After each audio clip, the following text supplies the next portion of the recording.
Welcome back, Gooners, and it's 4-2 to the Arsenal. Europa League game 1 done. Time to move on.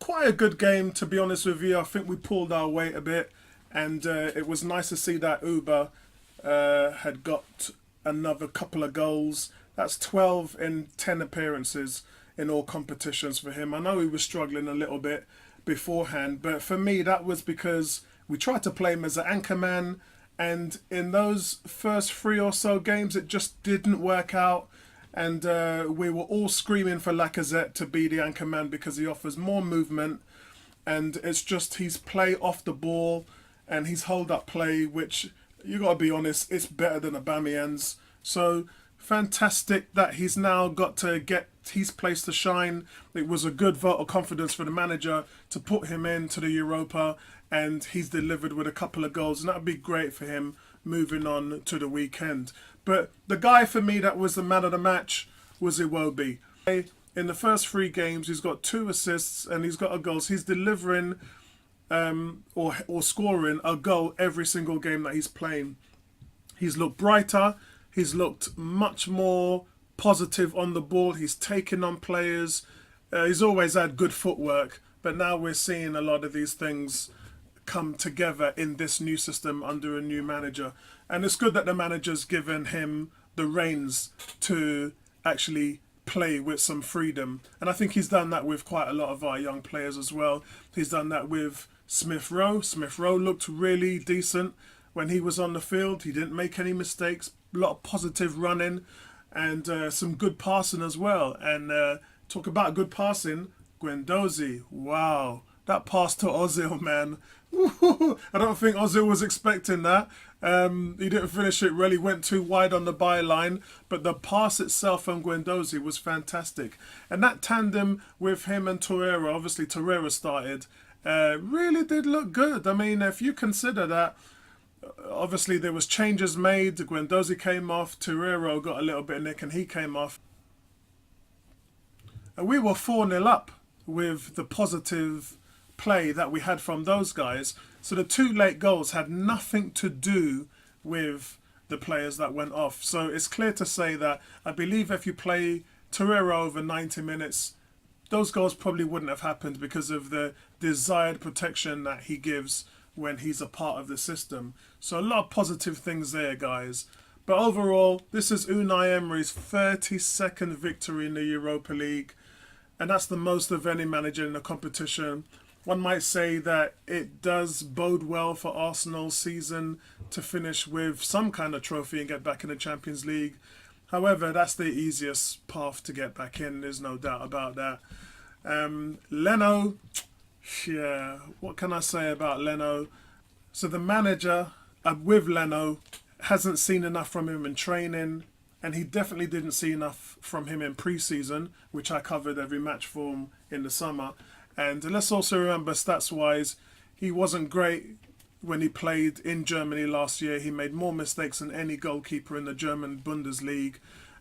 He was the most error-prone goalkeeper last season.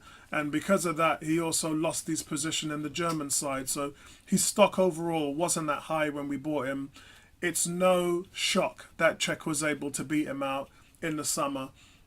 But I think working with the team, working within the system, it's positive that we're doing what we're doing with Leno now. A lot of people are saying, start Leno, we paid money for him, put him in the team. But actually, based on last season's form, he deserves to earn his spot in the team. So, and that's what, for me, is going on in Arsenal. And that's what's actually happening right now as we speak. He's earning his way back into the team. And I believe at the end of this season, when Czech's contract runs out, he'll definitely be our #1 moving forward. The fans realistically don't regard that competition as anything of note. The attendance is always counting season ticket holders, and members that have stayed away don't really account for that. The biggest problem is Arsenal's scheme of reselling tickets. It's not that great. It's third parties can't really get that involved in it. Fans have complained about it mainly because the mobile app is useless. And so what Arsenal have to fix on that front is how good the mobile application is in terms of getting tickets. They need to work on that for this to move forward in a positive light. They've got to improve the mobile services.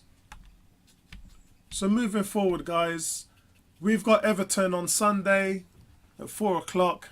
That's the next game.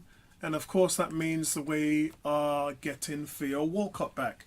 Now, Walcott has been providing better numbers in his last 17 games than Mkhitaryan at the moment. I think it's like 5 or 6 assists, 5 goals. But he has 2 goals already this season.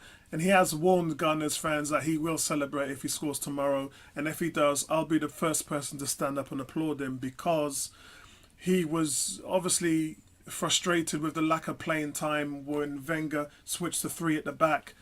He had scored 19 goals in his last 27 games at Arsenal before that switch. For someone delivering that amount of consistency and output as a winger, hybrid striker, there was no reason to put him on the bench. I mean, I know why he was on the bench. After the game when we lost 3-0 to Crystal Palace, he spoke his mind. He said the players gave up, which they did. And because of that, Wenger benched him. And it's double standards, really, because when Mertesacker came out and said the same thing, nobody said anything. But because it was Theo, the fans always have got something to say when it comes to Walcott. He was never really, in my opinion, respected and supported as well as he should have been by the fans. So if he scores, yep, I'll be the first person to stand up and applaud him. And he's made himself an important part of Everton's side. The reason why Sam Allardyce brought him in was because he desperately needed some pace and production on the wing, and he's got that in Theo. But I think we'll be okay. We obliterated them last season. So yeah, Rollinson is going to be a threat along with Walcott, and I expect them to offer some kind of resistance. The way our defence is playing at the moment, I expect it to be somewhere around 2-1 or 3-1 to Arsenal. But yeah, home comfortable win for us is my expectations. And that's it from me, guys. I'll pick this up with you guys after the Everton game. So guys, that's 4 wins in a row. It's pretty good. If we beat Everton, that would be 5 wins in a row and 4 in the league. Onwards and upwards, as they say. So thanks again. Like and subscribe. Leave your comments in the section below.